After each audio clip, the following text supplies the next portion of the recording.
For only $50, not building this deck is a mistake. Sure, you can't play any characters that cost 5 or more in your deck, but at the cost of revealing 2 events from your hand, you can get pretty much anything in your deck 2k power for the turn. That's pretty sweet. You'll always have events and cards to bump with Rayleigh in your hand, from the Namis that search for Straw Hat type cards, Shockies that get either a Luffy or a red event, because you need quite a few of those. You need 2 specifically. Buggies, which can also get events, and, you know, being a 3k power character, being a little hard to kill, that's pretty sweet too. You got Boa Hancock, costs a little bit more, but it can give Rested Dawn out to your leader or one of your characters, and it also, again, searches for either a Luffy or a red event. That's pretty sweet. You also got an event that searches in color of Observation Hockey. That's pretty sweet too.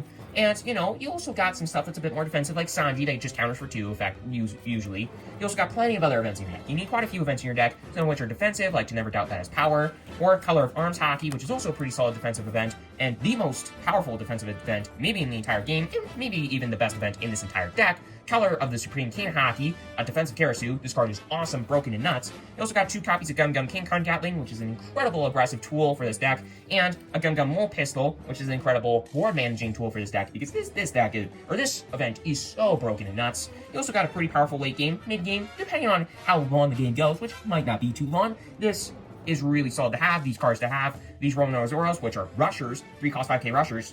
That's really awesome. And you also got Monkey D. Luffy's, which all you need to really know is you play a 4 cost in this, it's usually going to be 6k, and then playing this 6k allows you to play this 6k. That's really sweet. And when this 6k dies, you draw a card. This gives out Rested Dawn. You play 6k that gives out a Rested Dawn, to then play 6k that replaces itself when it dies. I mean, if you're not already convinced that not building this deck is a mistake, check out the full Decktech video down below, and tell me that not building this deck for only $50 is a mistake.